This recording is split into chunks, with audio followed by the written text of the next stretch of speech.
بسم اللہ الرحمن الرحیم۔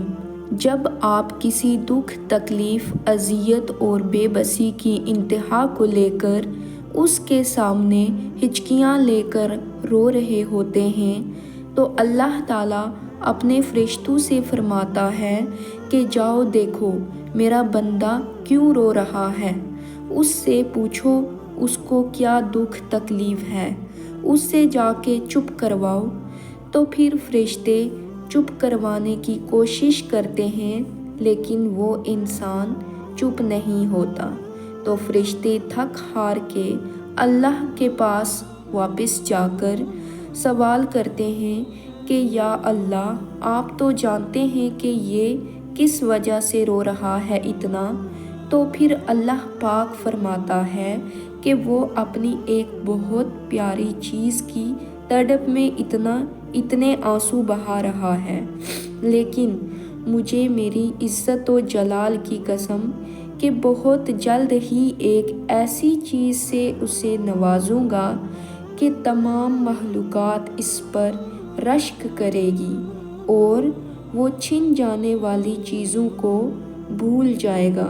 میری ان آنکھوں میں آنسو آ گئے جب اللہ نے مجھ سے پوچھا کیا میں تمہارا رب نہیں ہوں؟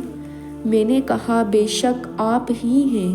اس پر اللہ نے بڑے لاڈ سے کہا تو پھر میرے بندے تم کدھر جا رہے تھے مجھے چھوڑ کر؟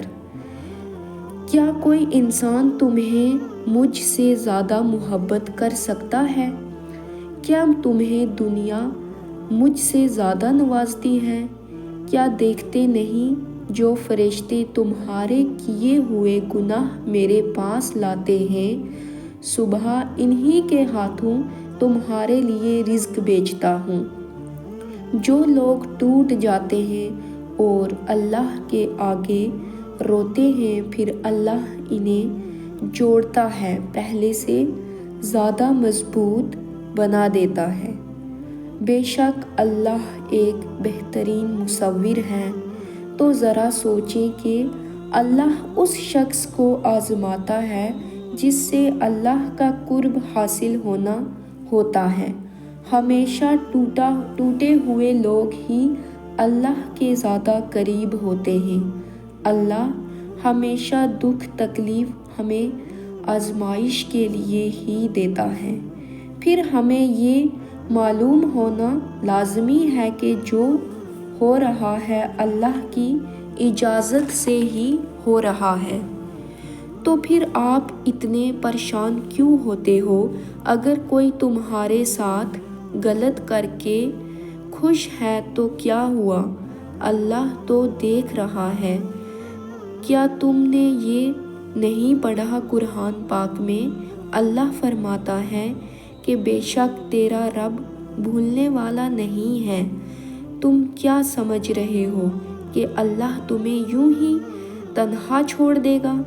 اس نے جب آنکھ سے بہتے ہوئے اشک دیکھے ہیں، تمہاری تکلیف کو محسوس کیا ہے، تو یقین رکھو وہ تمہارے ہر دکھ کو راحت میں بدل دے گا۔